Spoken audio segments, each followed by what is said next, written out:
fait tous des erreurs. Peut-être que t'as oublié une réunion importante. Peut-être que t'as accidentellement appelé ta prof maman. Peut-être que t'as appuyé sur le mauvais bouton et mis en ligne ta séance de yoga devant tes 11 millions d'abonnés au lieu d'une nouvelle vidéo de faits incroyables avant de la supprimer en catastrophe.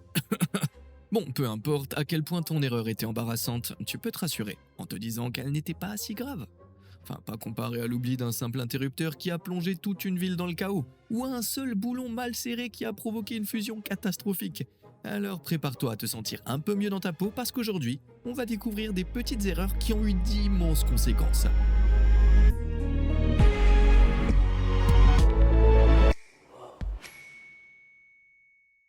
Je déclare l'émeute ouverte. Tout le monde déteste les coupures de courant. Plus de télé, plus d'internet, plus de lumière pendant plusieurs heures. Ouais, c'est pénible, mais ça n'a rien à voir avec la coupure de courant la plus légendaire de tous les temps. Le 13 juillet 1977, 3 éclairs ont frappé les installations de Con Edison à New York. En un instant, la ville de New York et le comté de Westchester se sont retrouvés plongés dans le noir. L'opérateur disposait d'environ 15 minutes pour rétablir l'électricité et remettre le site en fonctionnement. Une marge confortable, non ?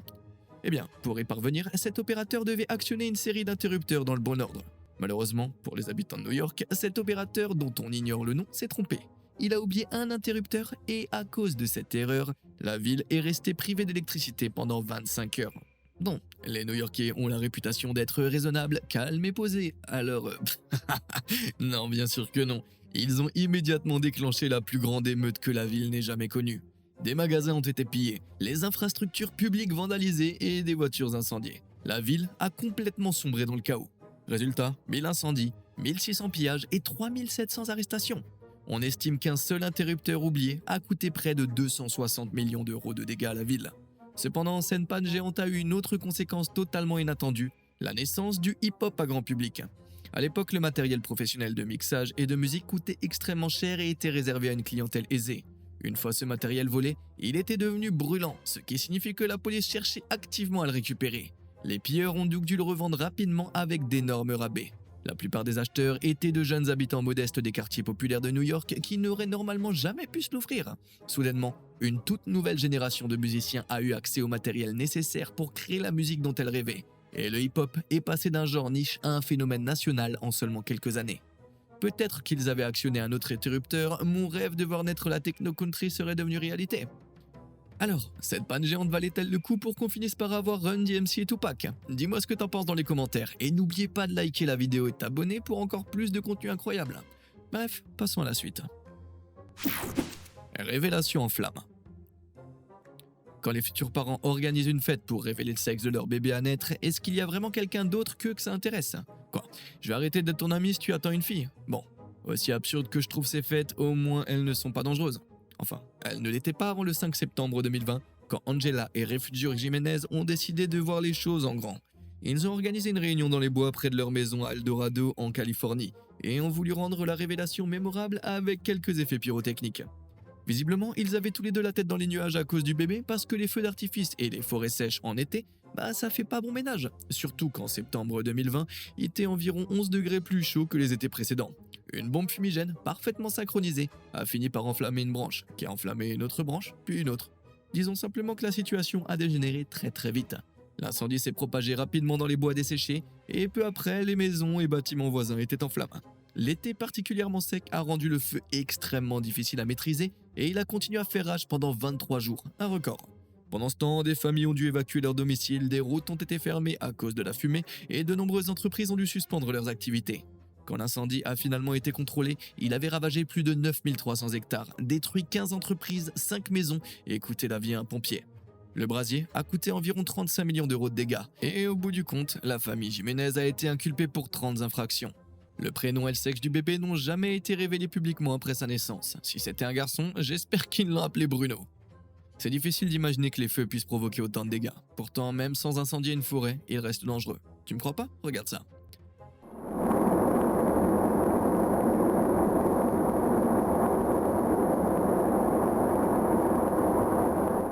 Ce que tu vois là, c'est le résultat d'une autre minuscule erreur. Un employé d'une usine de feux d'artifice à Sist au Danemark a glissé alors qu'il transportait une caisse de feux d'artifice. La violence de sa chute les a propulsés dans toutes les directions, ce qui a ensuite déclenché d'autres explosions, créant un spectacle aussi magnifique que destructeur. L'accident a endommagé plus de 2100 habitations dont 176 sont devenues totalement inhabitables. 2000 personnes ont dû être évacuées, des dizaines ont été blessées et les dégâts ont atteint environ 100 millions d'euros. C'est décidé? À partir de maintenant, je fais super attention. Je ferai pas exploser mes feux d'artifice que dans les micro-ondes, là où c'est sans danger bien sûr. Pas le temps de faire une sieste. Les espions, on les adore. Dans les films, ils sont élégants, redoutables et possèdent les gadgets les plus cools. Mais désolé de casser le mythe, ils sont pas parfaits. Voici Heinrich Albert. Pendant la Première Guerre mondiale, il était le trésorier chargé de payer les espions allemands opérant aux États-Unis. Il s'assurait qu'ils recevaient leur salaire à temps, disposaient du matériel nécessaire à leur mission et de tous les documents utiles. Bref, c'était quelqu'un d'important. En 1915, les États-Unis n'étaient pas encore officiellement en guerre, mais ils fournissaient des armes et du matériel aux alliés européens. L'Allemagne trouvait ça garnish gut. Alors elle avait mis en place un immense réseau d'espionnage chargé de saboter les chaînes de production américaines, corrompre les responsables et semer le trouble un peu partout. Un jour, Albert monte dans un train à Harlem, à New York, s'assoit et après un moment, il s'endort. Bon, écoute, à partir d'un certain âge, une petite sieste de temps en temps, ça se comprend. Ce qui est moins compréhensible en revanche, c'est de s'endormir dans un train, juste à côté d'une mallette contenant les noms, les emplacements et les missions de tous les espions allemands du pays. Albert se réveille en sursaut, descend du train puis réalise qu'il n'a plus sa mallette. Il remonte en courant, mais elle a disparu. Elle avait déjà été récupérée par des agents du Secret Service américain, qui le surveillaient depuis un moment. Terrorisé, Albert publie une annonce dans l'Evening Telegraph offrant $20 de récompense pour le retour de sa mallette. Mais le gouvernement américain n'était pas à court d'argent à ce point-là. Les États-Unis disposaient désormais de preuves irréfutables des opérations de sabotage allemandes qu'ils utilisèrent pour envoyer tous les ambassadeurs et diplomates allemands en Allemagne. Les espions allemands se retrouvaient alors complètement isolés, sans savoir où aller ni quoi faire. La Maison-Blanche divulgua ensuite l'affaire à la presse, humiliant l'Allemagne aux yeux du monde entier. Les États-Unis entrèrent finalement en guerre en 1917, et même si c'était pas entièrement la faute d'Albert, ce scandale poussa de nombreux Américains à abandonner leur position jusque-là plutôt passifs face au conflit. Alors rappelle-toi, peu importe à quel point t'as pu rater dans ta vie, tu n'as jamais accidentellement influencé l'issue d'une guerre mondiale. L'histoire d'un coin. Pendant la majeure partie de l'histoire humaine, voler était un rêve magnifique et inaccessible. Aujourd'hui, c'est surtout une expérience où tu te retrouves coincé entre deux bébés qui pleurent. Mais pendant un temps, c'était vraiment excitant. Et en 1950, rien n'était plus impressionnant que le nouveau Comet de Havilland. C'était le premier avion de ligne à réaction commerciale au monde, doté d'un design futuriste et propulsé par 4 moteurs Ghost Turbojet, au nom incroyablement stylé d'ailleurs. Son vol d'essai en 1949 s'était déroulé sans le moindre problème, et en 1952, ce nouvel appareil élégant commença à transporter des passagers à travers le monde. Pourtant, à peine un an après son lancement, la tragédie frappa. L'un d'eux s'écrasa. Pour le Havilland, c'était vraiment pas de chance. Dans les années 50, les compagnies aériennes américaines subissaient environ une demi-douzaine de crashs par an. Rapporté aux milliers de vols annuels, c'était simplement un terrible coup du sort. Sauf qu'ensuite, un autre appareil se désintégra en plein vol, puis encore un autre. Et en seulement 3 ans, 3 comètes s'écrasèrent, causant la mort de 89 personnes. 3 crashs en 2 ans. C'était plus de la malchance, quelque chose clochait. Après plusieurs enquêtes, un coupable inattendu fut identifié. Regarde cette photo du comète à côté d'un Airbus moderne. Tu remarques une différence? Approchons-nous un peu. Ce sont les fenêtres. Tu vois comment celles de l'Airbus ont des angles arrondis alors que celles du comète sont parfaitement carrées?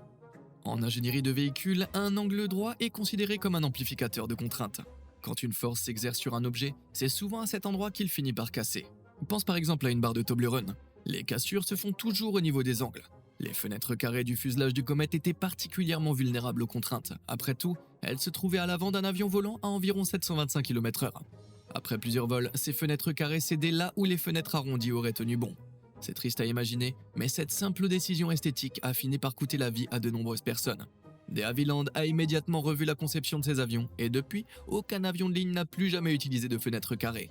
Aujourd'hui, le dernier comète a été retiré du service et déplacé dans un hangar transformé en musée. Espérons simplement que ce hangar n'ait pas de fenêtres carrées, sinon il décollera jamais. Un boulon de travers. Le rêve du voyage spatial a toujours été une idée capable de rassembler toute l'humanité. Un jour, ensemble, nous rendrons peut-être l'impossible possible. Non, je plaisante, c'est surtout une histoire de frime. Tout au long des années 50 et 60, l'URSS et les États-Unis se sont affrontés pour savoir qui atteindrait la Lune en premier. Parce que, comme n'importe quelle section commentaire sur YouTube te le dira, premier, c'est toujours ce qu'il y a de mieux. Les Soviétiques ont été les premiers à lancer un satellite dans l'espace avec Sputnik en octobre 1957. Puis les premiers à envoyer un être vivant dans l'espace seulement un mois plus tard. Repose en paix Laika, t'étais une légende. Mais au fil des années, les Américains ont commencé à rattraper leur retard. En 62, ils ont annoncé leur projet Saturn V, qu'ils pensaient capable d'envoyer un homme sur la Lune. Refusant de se laisser distancer, les soviétiques ont rapidement lancé le développement de leur ambitieuse fusée N1 avec le même objectif.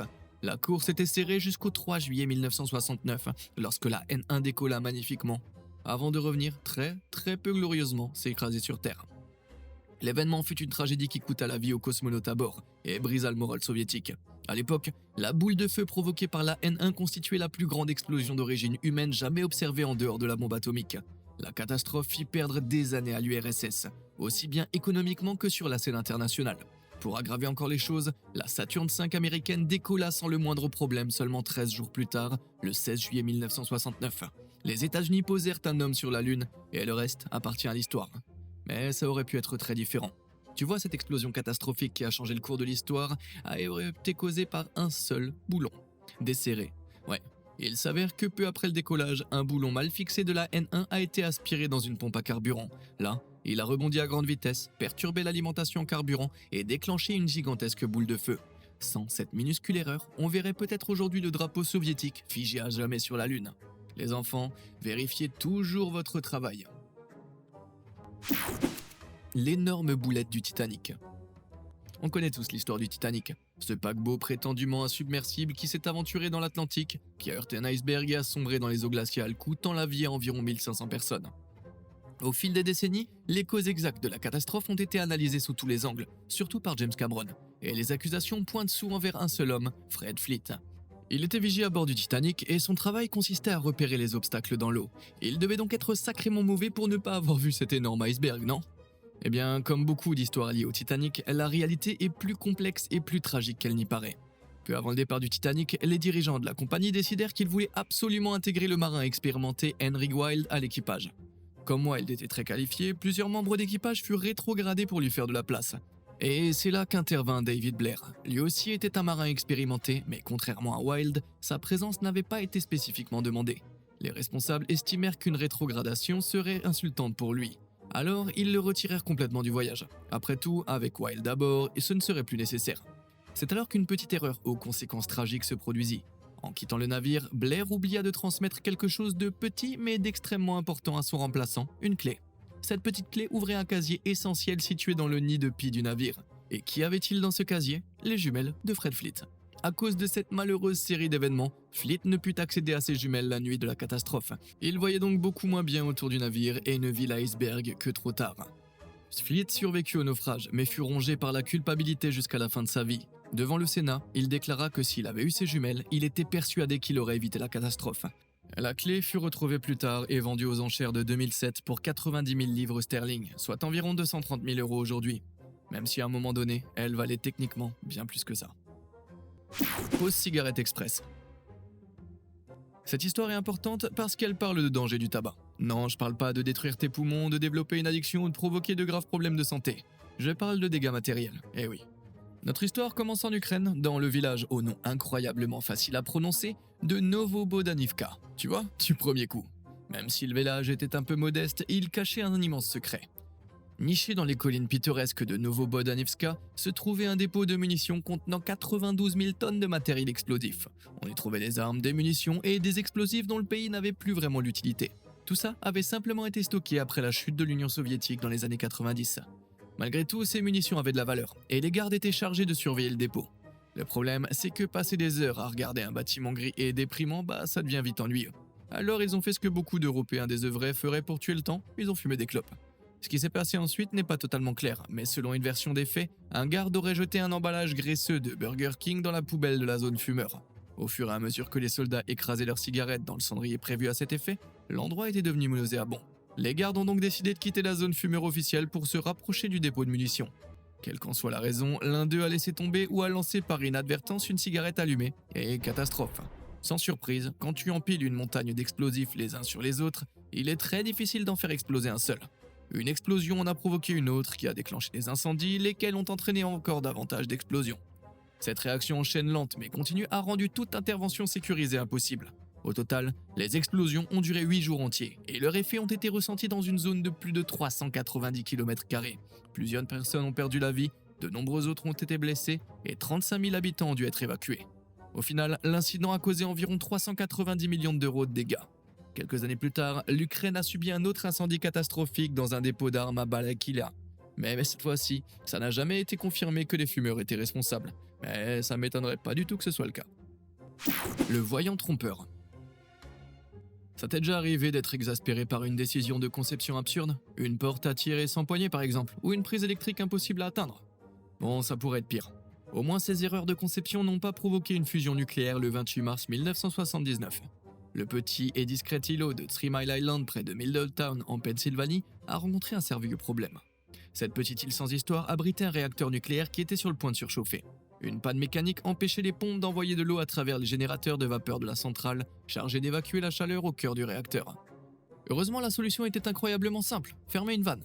Une fois fermée, cette vanne servait de dispositif d'urgence pour empêcher le réacteur de surchauffer. Et il suffisait d'appuyer sur un bouton pour l'activer. Alors où était le problème? Dans la conception, au-dessus de la vanne se trouvait un petit voyant indiquant son état. Tous les employés de la centrale ont logiquement supposé que lorsque le bouton était pressé et que le voyant s'allumait, ça signifiait que la vanne était fermée et que la crise était évitée. Sauf que non. En réalité, le voyant indiquait uniquement que le bouton avait été pressé, pas que la vanne s'était réellement fermée. Résultat, les employés poussaient un soupir de soulagement alors qu'ils auraient plutôt dû paniquer. Si quelqu'un dans la centrale avait compris ce que signifiait réellement ce voyant, ils auraient tenté une autre solution ou appuyé sur le bouton beaucoup trop tôt. Comme personne ne le savait, le réacteur a surchauffé et est entré en fusion. L'incident est encore considéré aujourd'hui comme le pire accident nucléaire de l'histoire des États-Unis. Il a forcé des milliers de personnes à quitter leur domicile, causé d'importants dégâts à la centrale et à l'environnement aux alentours, même si les conséquences sur les employés sont restées relativement limitées. Les opérations de nettoyage ont duré 12 ans, coûté 973 millions de dollars. Tout ça parce que quelqu'un a trouvé qu'un voyant indiqué qu'une réaction avait peut-être fonctionné était une bonne idée. Terrain instable. Pendant la Deuxième Guerre punique, il y a environ 2200 ans, la Rome antique affrontait l'adversaire le plus redoutable qu'elle ait jamais rencontré, le royaume nord-africain de Carthage. Ce qui rendait Carthage si terrifiant, c'était son immense général, l'un des plus redoutables stratèges de toute l'histoire, Hannibal Barca. Hannibal remporta plusieurs victoires majeures contre Rome, notamment lors de la bataille de Cannes, encore considérée aujourd'hui comme l'une des démonstrations stratégiques les plus impressionnantes de l'histoire, mais aussi comme l'une des pires défaites romaines. Rome craignait tellement Carthage que certains politiciens terminaient chacun de leurs discours par la phrase « Carthage doit être détruite », même lorsqu'ils parlaient d'un sujet totalement différent. Et finalement, son armée le fut. Alors pourquoi Hannibal n'a-t-il pas gagné? C'est l'un des plus grands mystères de l'histoire. La théorie la plus répandue affirme que malgré ses victoires, Hannibal ne disposait pas de suffisamment d'hommes ni de ravitaillement pour attaquer directement la capitale romaine. Cela donna à Rome le temps de se réorganiser et finalement de remporter la guerre. Mais pourquoi Hannibal manquait-il autant de ressources? Pendant le conflit, il décida de traverser les Alpes avec son armée. Une expédition déjà folle et épuisante en soi, surtout quand on sait qu'il voyageait avec des éléphants vivants. Selon un récit de l'époque, afin de motiver ses soldats à poursuivre leur marche, Hannibal aurait prononcé un discours enflammé. Pour conclure avec panache, il aurait frappé la neige avec sa canne, déclenchant une énorme avalanche qui ensevelit vivant près d'un tiers de son armée. Certains affirment que jusqu'à 18 000 hommes et plusieurs éléphants auraient été anéantis instantanément. Si cette histoire est vraie, cette perte brutale expliquerait pourquoi Hannibal ne disposait plus des effectifs nécessaires pour s'emparer de Rome. Si Carthage avait gagné, notre monde serait probablement très différent. Beaucoup de langues modernes seraient basées sur le phénicien plutôt que sur le latin. Notre alphabet ressemblerait davantage à ceci et nous utiliserions des mots du genre Kitty. C'est comme ça que ça se prononce? Liki, hein? Sans Rome, il n'y aurait probablement jamais eu de Saint-Empire romain germanique, et sans doute pas de christianisme non plus, puisqu'il n'y aurait pas eu d'occupation romaine de Jérusalem. C'est difficile à imaginer, non? Tout ça parce que Papy avait besoin de faire un effet dramatique. Impact en Chine.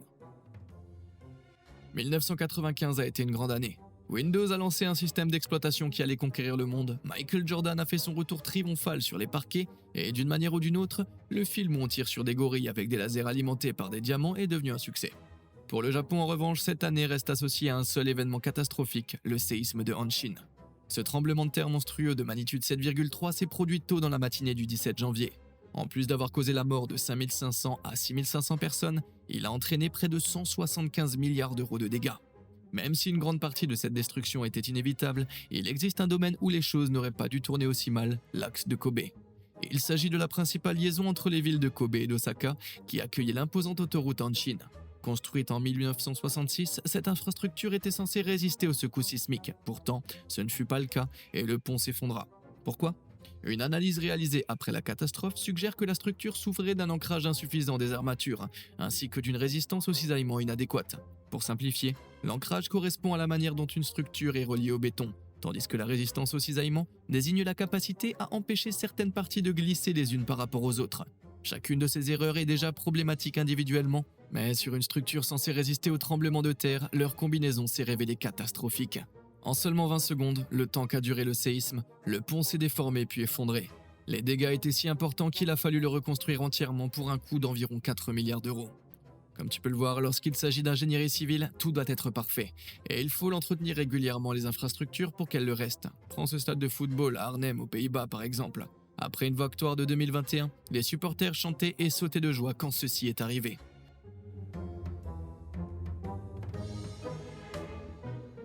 Par miracle, aucun blessé n'a été signalé.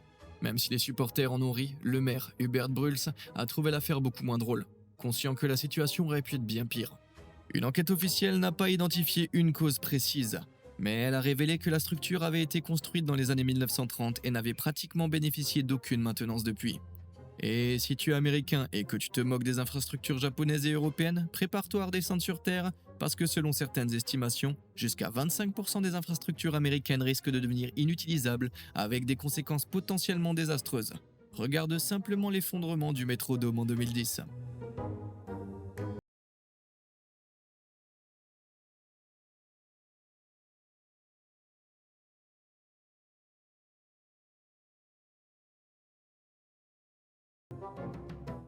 Ouais, ce que tu viens de voir, c'est une énorme masse de neige traverser ce toit. Le toit de ce stade du Minnesota était constitué d'une couche extérieure en fibre de verre recouverte de téflon, avec une couche intérieure en tissu formant le plafond. Le toit lui-même était solide, pesant près de 263 tonnes. Le problème venait d'une faiblesse du matériau. Tu vois, même un petit trou dans un tissu fragile peut devenir un énorme problème lorsqu'une pression suffisante est appliquée dessus. Et toute cette neige exerçait une pression gigantesque. Comme un drap déchiré, les petites perforations du tissu se sont agrandies sous le poids de la neige jusqu'à provoquer l'effondrement complet de la structure. Imagine si l'équipe avait été en plein entraînement. Ils auraient dû apprendre le ski. Revenons à la leçon de Hanshin, du Minnesota et d'Arnhem. Vérifie ton travail, puis vérifie-le encore toutes les années. Balayage de jambes. Les jambes, c'est génial. Elles te permettent de marcher, de maintenir une porte ouverte ou de distribuer des coups de pied retournés aux idiots qui manquent de respect à ta copine. Mais tu sais à quoi les jambes ne servent pas? Aux bâtiments. Les bâtiments n'ont pas besoin de marcher, ni de distribuer des coups de pied circulaires. Pourtant, en 1977, Citicorp a dévoilé son tout nouveau gratte-ciel, alors connu sous le nom de Citicorp Center. Il arborait un design moderne, élégant, avec un toit incliné et une série de longues jambes fines. Ce look futuriste a immédiatement fait sensation à New York, mais cette conception spectaculaire cachait une faiblesse majeure, le vent. Tu vois, à près de 280 mètres d'altitude, le vent souffle très fort parce qu'il n'y a plus d'obstacles comme les arbres ou les autres bâtiments pour le ralentir. Une étudiante en architecture nommée Diane Hartley remarqua que la forme inhabituelle du bâtiment le rendait particulièrement vulnérable au vent violent susceptible de compromettre son intégrité structurelle. Diane contacta alors le concepteur du bâtiment, William Le Messurier, pour lui faire part de sa découverte. William réalisa immédiatement son erreur. Il avait bien pris en compte les vents frappant les façades du bâtiment, mais n'avait jamais vraiment étudié les effets du vent sur ses angles. Après avoir fait des recherches menées dans l'urgence, il découvrit qu'une tempête suffisamment puissante pour faire tomber l'immeuble se produisit statistiquement tous les 55 ans. Et pire encore, à cause de ses jambes, le bâtiment ne s'effondrerait pas simplement sur lui-même, il tomberait sur les immeubles voisins provoquant encore plus de destruction. Ça semble grave, non? Et attends, c'est pas fini. Diane et William ont découvert tout cela juste avant que l'ouragan Ella ne soit sur le point de frapper New York. William passa immédiatement à l'action, il élabora un plan d'évacuation avec la police de New York et s'assura que 2500 membres de la Croix-Rouge soient prêts à intervenir. Avec une équipe d'ingénieurs, il travailla jour et nuit pendant 3 mois afin de trouver une solution. Pour éviter toute panique, les travaux furent réalisés dans le plus grand secret. Les ingénieurs soudèrent des plaques d'acier de 5 cm d'épaisseur sur les boulons du bâtiment afin d'augmenter considérablement sa résistance. Ils furent si discrets que les habitants de l'immeuble ne remarquèrent même pas leur présence. Grâce à l'intuition de Diane et à la détermination de William à corriger son erreur et au travail acharné des ingénieurs, la catastrophe fut évitée sans jamais faire les gros titres. En fait, si cette histoire a fini par être connue, c'est uniquement parce qu'un ingénieur s'en est vanté lors d'une soirée plusieurs années plus tard. Bon, je comprends, c'est quand même un sacré sujet de conversation. Pour une fois, les énormes conséquences d'une minuscule erreur ont été évitées. Je me suis dit qu'on pouvait terminer sur une note un peu plus légère et joyeuse, non? Bon, apporte plainte si ça te chante. C'était quand même des erreurs aux conséquences terrifiantes, non? Quelle est la pire petite erreur que tu aies jamais commise? Dis-le moi dans les commentaires ci-dessous, et comme d'habitude et jusqu'à la prochaine fois, merci de nous avoir suivis.